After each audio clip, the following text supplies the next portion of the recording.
¿Qué tal chicos? ¿Cómo están? Bienvenidos a una nueva clase de fisiopatología humana a cargo del grupo Atlas. Siguiendo el temario, el día de hoy vamos a desarrollar shock. Mi nombre es Domingo Barrios y voy a guiarte a lo largo de toda esta ponencia. En primera instancia debemos marcar cuáles van a ser nuestros puntos a tratar. Bueno, en esta clase vamos a desarrollar 5 puntos, ¿no? Primero veremos lo que es la presión arterial y los factores que la van a regular, así como los mecanismos de respuesta frente a la hipovolemia. También revisaremos los efectos celulares frente al shock, así como es la hipoxia celular, tipos de shock y la aplicación clínica. Recuerden que en esta primera parte vamos a desarrollar las generalidades, ¿sí? Todos los conceptos básicos que debemos tener muy en claro para poder entender el desarrollo del shock. ¿Qué entendemos nosotros cuando hablamos de presión arterial? ¿Qué conocimiento o qué concepto tenemos de esto? Pues la presión arterial va a ser la inyección rítmica de sangre que va a salir desde el ventrículo izquierdo hacia la aorta. Es decir, va a ser todo ese volumen encontrado en el ventrículo izquierdo que por las fuerzas de contracción del músculo cardíaco van a salir inyectadas por la arteria aorta a circulación sistémica. Esta presión arterial va a presentar dos determinantes: la presión arterial sistólica con un valor normal de 120 milímetros de mercurio y la presión arterial sistólica con un valor de 80 milímetros de mercurio. También debemos recordar a qué nos referimos cuando hablamos de PAM o presión arterial media. Esta presión arterial media vendría a ser el promedio de las presiones sanguíneas durante un ciclo cardíaco. A su vez va a reflejar la presión de perfusión hemodinámicamente el que se va a encontrar a nivel de los órganos vitales, ¿no? Esta presión arterial media se va a ver expresada por el gasto cardíaco, la resistencia vascular sistémica, multiplicados y a su vez sumados con la presión venosa central. Si lo llevamos a términos numéricos, podemos decir que la presión arterial media va a ser 2 veces la presión arterial diastólica, sumado a una vez la presión arterial sistólica. Todo ello dividido entre 3. Si hacemos un cálculo rápido aquí, podemos entender que la presión arterial media, dentro de sus parámetros normales, va a presentar una presión de 70 milímetros de mercurio. Y recordemos que, como máximo, deberá llegar hasta los 110 milímetros de mercurio. Asimismo, cabe resaltar que una presión tolerante, como mínimo, para poder mantener profundidos las arterias coronarias del cerebro y los riñones, debe ser de 60 milímetros de mercurio. Es decir, que nuestra presión arterial media, como mínimo para mantener condiciones vitales óptimas, debe de llegar a ser 60 milímetros de mercurio, como mínimo. Menos que esto ya nos llevará a una condición patológica. Ahora veamos las determinantes de la presión arterial. En este caso serán dos: el gasto cardíaco y la resistencia vascular sistémica. Ok, ¿qué entendemos por resistencia vascular sistémica? Pues ella va a ser la fuerza que va a ofrecer el sistema vascular al flujo de sangre. Se va a ver operada, se va a ver en su mayor funcionamiento a nivel de las arteriolas, ¿no?, que se van a encargar de regular esta resistencia vascular sistémica. Asimismo, la resistencia vascular sistémica va a presentar 3 parámetros: el diámetro del vaso, la viscosidad de la sangre y la longitud del mismo. Dentro de estas 3, la más importante y pregunta de examen en muchas universidades es el diámetro del vaso. Recuerden siempre que la más importante es el diámetro del vaso.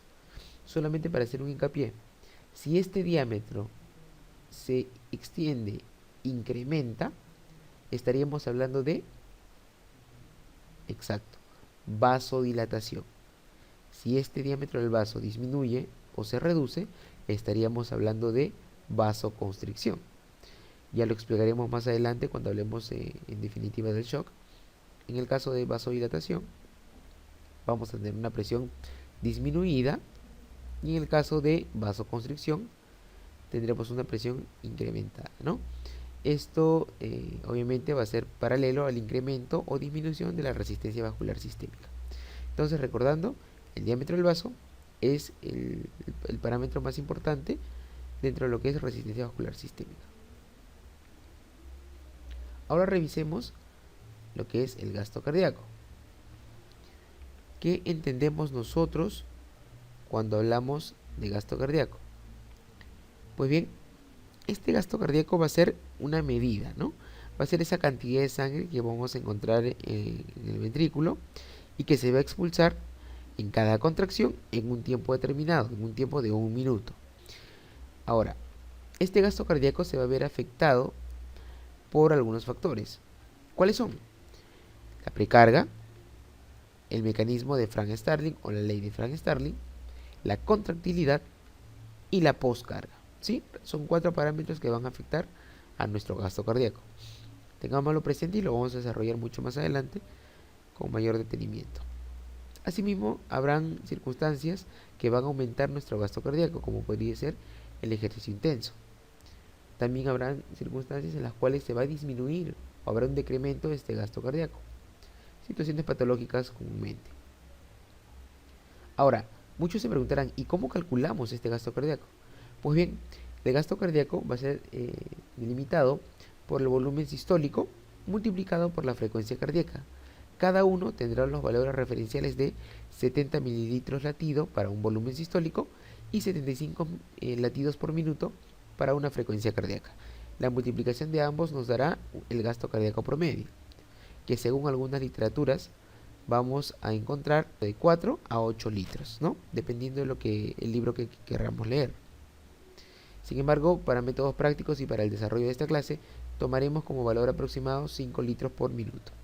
Como dato extra, chicos, debemos recordar o debemos de tener en cuenta que el gasto cardíaco se va a llegar a incrementar en situaciones de ejercicio intenso de 22 hasta 30 litros en minuto, en condiciones de esfuerzo físico para los atletas, para personas que se desenvuelven en el área deportiva, pueden llegar a presentar un gasto cardíaco de 22 hasta 30 litros minuto, ¿no? Es un dato bien importante e interesante. Bien, ahora revisemos 3 puntos importantes que van a modificar nuestro gasto cardíaco: contractilidad, precarga y poscarga. Primero veamos lo que es la contractilidad. ¿A qué nos referimos cuando hablamos de ella? Pues la contractilidad será esa capacidad de acortamiento de fibras miocárdicas durante la sístole. Ah, genial.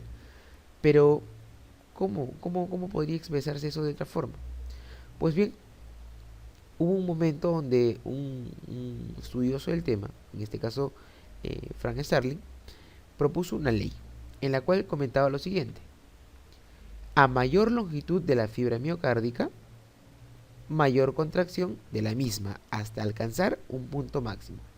¿Y a qué se refería cuando hablaba de eso? Pues nuestra doctora nos lo explica, ¿no? Y nos pone una condición clínica. Como podemos observar en una insuficiencia cardíaca por disfunción sistólica, el mecanismo compensador para la disminución de este gasto cardíaco va a ser la dilatación ventricular. Esta va a producir un incremento de las fuerzas de contracción de acuerdo a esta ley. Pues bien, ¿qué es lo que sucede? En la insuficiencia cardíaca, al ver un problema para poder inyectar toda esa sangre, el corazón va a tomar ciertos comportamientos de compensación, ¿no? Lo que va a hacer es lo siguiente: al haber una disfunción, se va a dilatar las paredes del mismo para poder captar, para poder retener, para poder almacenar mayor cantidad de sangre en los ventrículos. Esto con el fin de extender el músculo cardíaco y obtener una mayor contracción del mismo. Es decir, lo que no se podía hacer en un inicio de poder enviar la sangre necesaria para los requerimientos metabólicos, se va a cumplir ahora, ya que tenemos una mayor longitud por la dilatación y en consecuencia habrá una mayor contracción por la misma. ¿Ok? Ahora veamos a qué nos referimos cuando hablamos de precarga. Entonces, ¿qué entendemos por precarga? Pues la precarga va a ser aquel volumen al final de la diástole que va a estirar el músculo cardíaco en reposo. Es decir, nuestra precarga va a estar condicionada por un retorno venoso. O sea, va a ser esa sangre que va a llegar de todo el circuito venoso al ventrículo derecho. El retorno venoso estará condicionado por 3 puntos. Primero, la capacitancia venosa. ¿A qué nos referimos cuando hablamos de capacitancia venosa? Pues la capacitancia venosa va a ser esa cantidad de sangre que se va a encontrar en todo el lecho venoso, ¿sí? Esa sangre que va a ocupar todo el lecho venoso, a eso nos referimos con capacitancia venosa. Va a estar también modificado o se va a ver alterado por la volemia, la cantidad de sangre total, y la diferencia de la presión venosa sistémica media restada de la presión atrial o la presión auricular derecha, ¿sí? Entonces tú dirás, ¿pero a qué te refieres con esto, Domingo? Perfecto, primero tengamos en cuenta lo siguiente. El sistema venoso va a estar influenciado por dos condiciones. Primero, el volumen que se va a encontrar en todo el recorrido venoso, pero que no va a influenciar en los cambios de presión. Es decir, va a ser ese volumen contenido en las venas, solamente contenido. No va a ejercer variación en la presión, recordémoslo bien.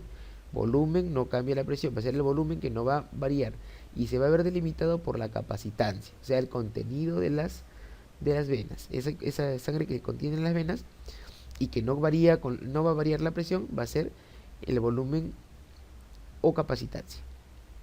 Y a la par, un volumen mucho menor, que va a ser la presión venosa sistémica media.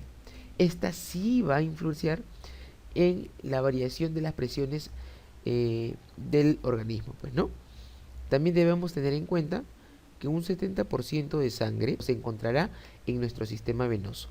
En todas nuestras venas de gran calibre van a almacenar este 70%, que en su momento, ante circunstancias de hipovolemia, nos servirán para proceder con los métodos compensatorios. Vamos a ver que el factor que va a modificar la precarga también será la ley de Frank-Starling, que ya le hemos mencionado. Ahora, ¿qué va a alterar nuestra precarga? ¿Qué situaciones patológicas alterarían nuestra precarga? Como comentábamos, un infarto agudo de miocardio o un taponamiento cardíaco. Estas dos circunstancias, que no son las únicas, van a poder alterar, como ya les mencioné, ¿no? En el caso del taponamiento, incrementando las presiones de la aurícula, y en el caso del infarto agudo de miocardio, habiendo una disfunción del miocito por isquemia del mismo, no podrá generar una contracción adecuada del músculo cardíaco y así disminuirá el gasto cardíaco del mismo, ya que no habrá un volumen sistémico efectivo, un volumen ventricular efectivo. Esa sangre que debería ubicarse en el ventrículo y salir eyectada por la aorta no va a estar en su cantidad suficiente o no va a ser eyectada con la fuerza suficiente para poder cumplir los requerimientos metabólicos, ¿no? Ya lo explicaremos en su momento también, solamente son generalidades, chicos, para que nos ubiquemos un poco en el mapa. ¿Sí? Continuemos. Ahora hablemos un poco de lo que es la poscarga, ¿no? ¿Qué entendemos cuando hablamos de poscarga? Pues esta poscarga va a ser la fuerza contra la cual el ventrículo se va a contraer para abrir la válvula aórtica. Miren, interesante. Entonces va a ser esa fuerza de contracción que necesitamos para que salga toda esa sangre inyectada por la aorta. Esta poscarga se va a ver afectada por el aumento de la resistencia vascular periférica, ¿no? Entonces, esta resistencia vascular periférica, en el caso de una estenosis aórtica, por ejemplo, en la cual las válvulas incrementarán su turgor, incrementarán su fuerza de cierre, evitando así que toda la sangre contenida en el ventrículo salga eyectada por este. Por tanto, el músculo cardíaco tendrá que incrementar la fuerza con la cual va a eyectar ese volumen sanguíneo. Entonces se verá incrementada la poscarga. También en situaciones de hipertensión arterial. Luego, el aumento de la tensión arterial de la pared ventricular. Eso es muy cierto también, porque recordemos que al momento de que eyecte la sangre del ventrículo hacia la aorta, debe haber una presión, ¿no? Debe haber una fuerza aquí a nivel de las paredes ventriculares.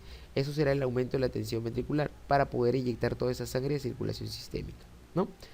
En el caso de un embolismo pulmonar habrá una variación a nivel de este aumento de la tensión ventricular, generando así la condición patológica ya conocida. Perfecto. Ahora veamos los mecanismos de respuesta frente a la hipovolemia. Bueno, ¿qué nos comenta Bart? Bueno, nos dice que estos mecanismos van a controlar la hipovolemia. Y vamos a presentar tres mecanismos. El primero, que es un mecanismo a corto plazo, que se va a dar de segundo a minuto, que vendría a ser el control nervioso, modificado por varios receptores. quimiorreceptores y una respuesta isquémica del sistema nervioso central. En segunda instancia, o como segunda barrera, de 30 a 60 minutos, estará a la cabeza el sistema renina-angiotensina-aldosterona. Y por último veremos a largo plazo, de días, semanas o meses, el sistema de líquidos corporales. Perfecto. Pues, ¿qué entendemos de mecanismos a corto plazo? Estos mecanismos se van a dar a nivel del control del sistema nervioso autónomo, ¿no? ¿Y esto dónde se va a dar? Pues se va a dar en el centro vasomotor. El centro vasomotor se va a ubicar a nivel del bulbo y el tercio inferior de la protuberancia, ¿ok? Este centro vasomotor va a presentar tres áreas, ¿no? El área de vasoconstricción, el área cardioinhibidora y el área vasodilatadora, ¿no?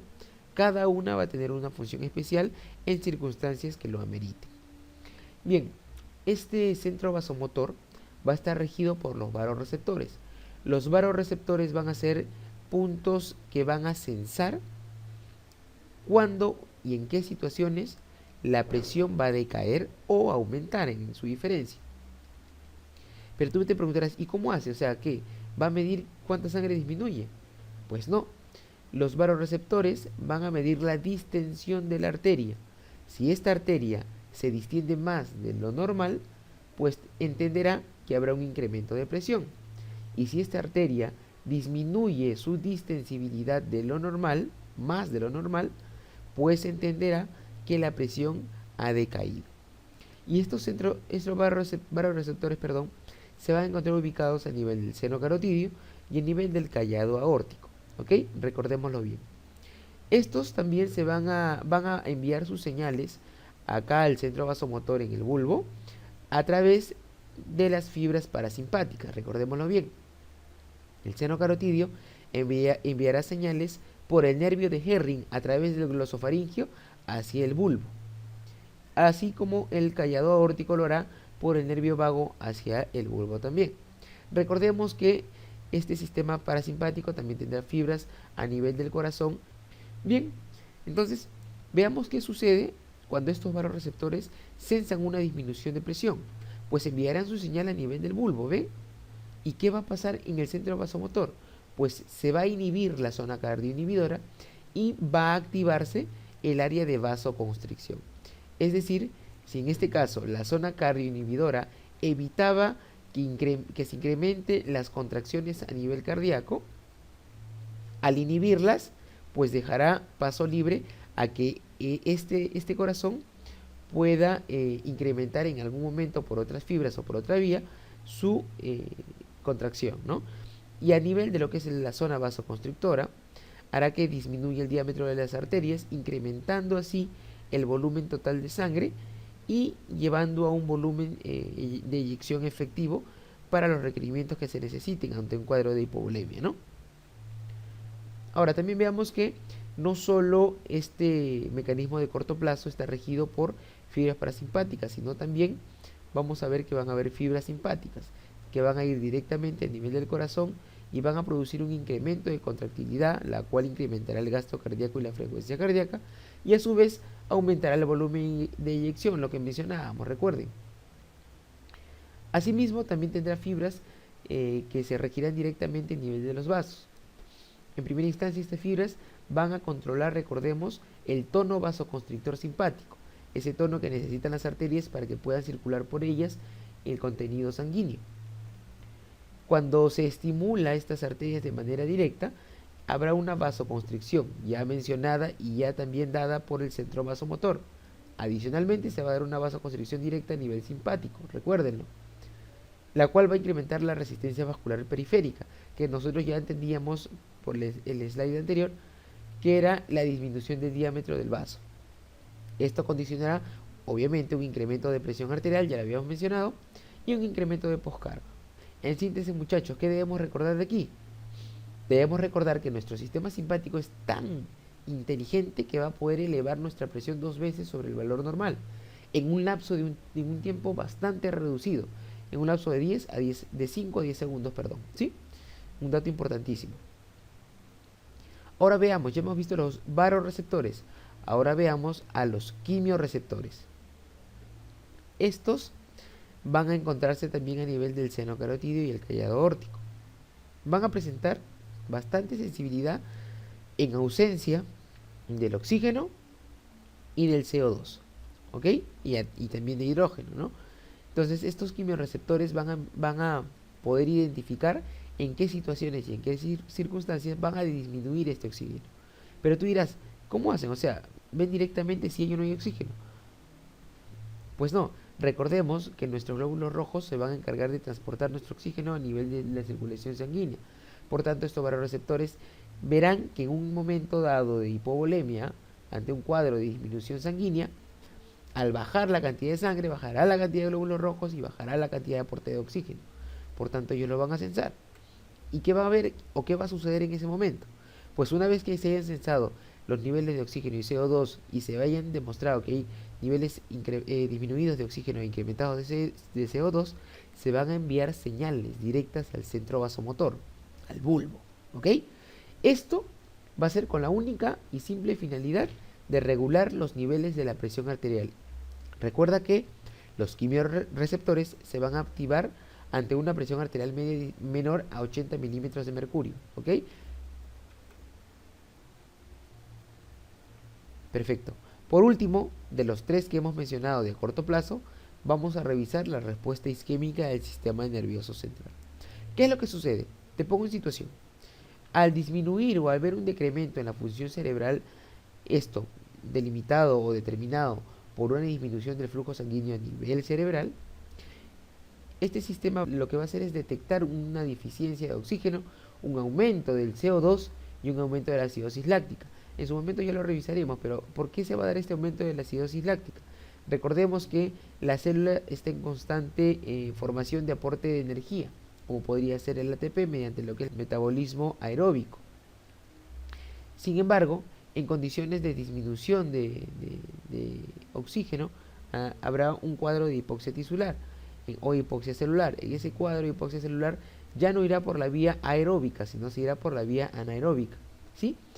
Esta vía anaeróbica lo que va a hacer, va a aportar de cierta manera ATPs, no en la cantidad como podría ser la vía aeróbica, pero sí aportará ATPs. Sin embargo, también nos dará una condición de acidosis láctica, ya que será el residuo de todo ese proceso, ¿ok? Todo este déficit nutricional, diríamos así, actuará de manera directa a nivel del bulbo, ¿sí? Y lo que va a hacer es lo siguiente: activar el centro cardioacelerador y el centro vasoconstrictor. Esta es una vía muy importante para poder regular de manera rápida, de segundos a minutos, nuestra presión sanguínea, nuestro volumen total. ¿Para qué? Para que los órganos más importantes, como podría ser el cerebro o el corazón, tengan el aporte sanguíneo necesario y no decaigan y no disminuyan su función, ¿ok? Perfecto. Recordemos que el efecto es tan potente que puede llevar la presión arterial media, que mencionamos que iba de 70 a 110, y la puede llevar hasta 250 milímetros de mercurio en un lapso de 10 segundos. ¿Ven?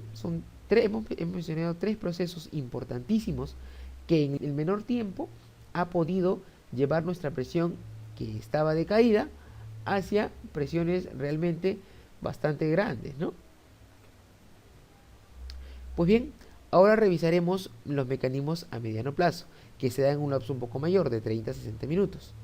En este caso vamos a ver el ya conocido sistema renina-angiotensina-aldosterona. Este sistema se va a activar ante una disminución percibida a nivel renal de cantidades sanguíneas. Recordemos que la arteria eferente va a percibir esa disminución de sangre que le va a llegar, activando de esta manera a nivel de las células granulares la formación de renina. Esta renina va a actuar a nivel del angiotensinógeno producido por el hígado y tendrá en consecuencia la aparición de la angiotensina 1.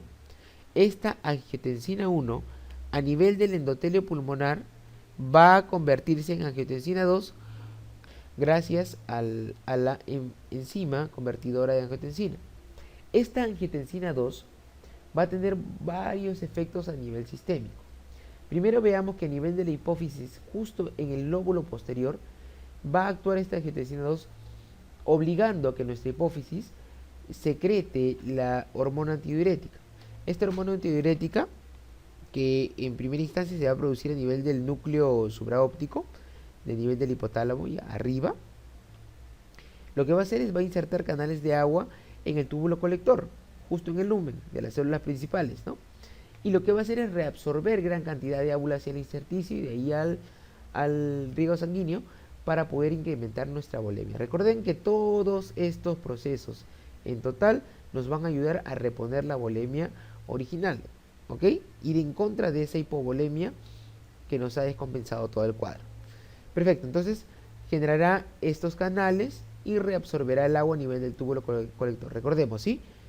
Producidas, la hormona antidiurética producida a nivel del núcleo supraóptico, secretada por el lóbulo posterior de la hipófisis, ¿ok? Lo que hará es incluir los conductos de agua y jalar agua hacia el intersticio. Como segundo mecanismo, esta angiotensina 2 actuará de manera directa a nivel de los receptores AT1. ¿Ok? Estos receptores AT1 generarán una vasoconstricción arteriolar, incrementando también la volemia, incrementando la presión sanguínea.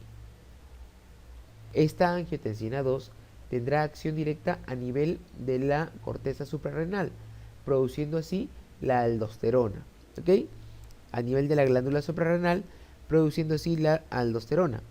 Esta aldosterona lo que hará es retener agua y sodio.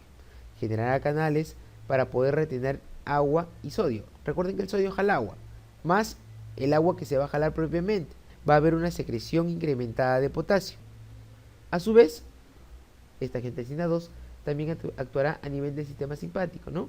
Reforzando así el mecanismo que hemos visto a corto plazo. Recordemos una cosa más que es bastante importante. Esta angiotensina 2 va a actuar a nivel del riñón. ¿Qué es lo que hará? Pues va a generar una vasoconstricción a través de la arteria aferente y en la arteria eferente. Sin embargo, esta vasoconstricción va a ser mayor a nivel de la arteria eferente, es decir, la arteria que sale. ¿Y esto por qué? Te preguntarás tú. Porque si nosotros ejercemos mayor vasoconstricción en la arteria aferente, en la arteria de llegada hacia el glomérulo, ¿qué es lo que condicionará? Condicionará una situación de isquemia, una situación de baja cantidad de aporte sanguíneo, de baja cantidad de aporte de oxígeno. Por tanto, esto condicionará a que el paciente caiga en una patología conocida como insuficiencia renal aguda o en otra patología también conocida como necrosis tubular aguda, ¿no? Esto siempre y cuando se cierre el aporte sanguíneo por la arteria frente. Sin embargo, esta angiotensina 2 actuará con mayor fuerza a nivel de la vasoconstricción de la arteria eferente. Y esto será de gran ayuda. ¿Por qué?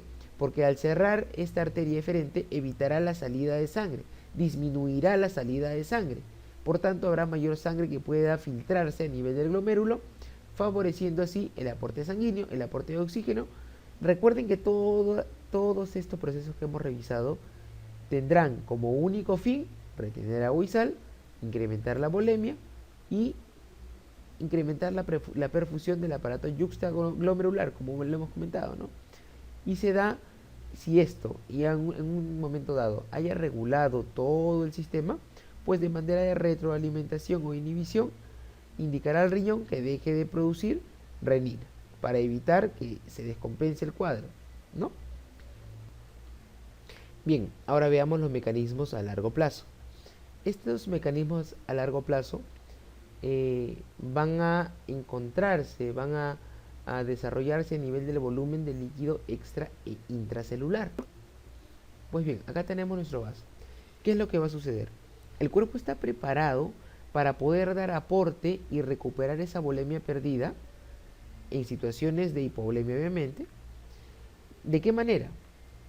Aportando líquidos a través del espacio intersticial y el espacio intracelular. ¿Qué es lo que sucede? El cuerpo puede aportar de 0.5 litros que pueden ser transferidos desde el espacio intersticial y la misma cantidad desde el espacio intracelular. ¿Cómo se llaman estos mecanismos? Mecanismo pre y postcapilar y el mecanismo osmótico de la glucosa. ¿Qué es lo que sucede? Se van a incrementar los niveles de glucosa. Recordemos que la célula necesita gran aporte de glucosa para poder generar su propia energía, ¿ok? Pero como en esta situación la célula no tiene aporte de oxígeno, va a ir por la vía anaeróbica. Esta vía aportará poca cantidad de ATP.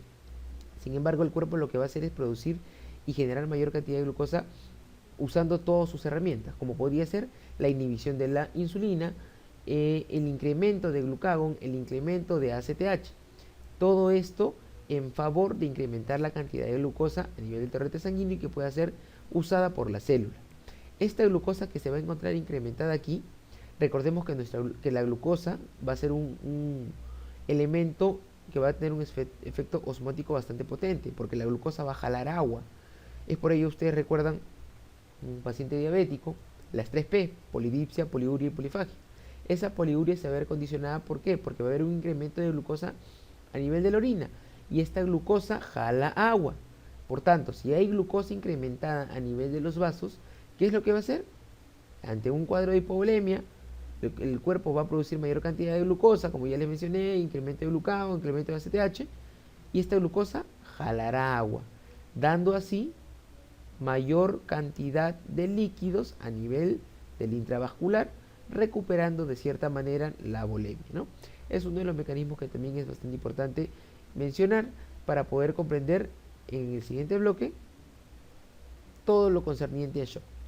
Muy bien, chicos, hasta aquí hemos llegado en la primera parte. Dense un descanso, repasen bien y continuamos con la segunda parte que vendría a ser shock. Hasta luego.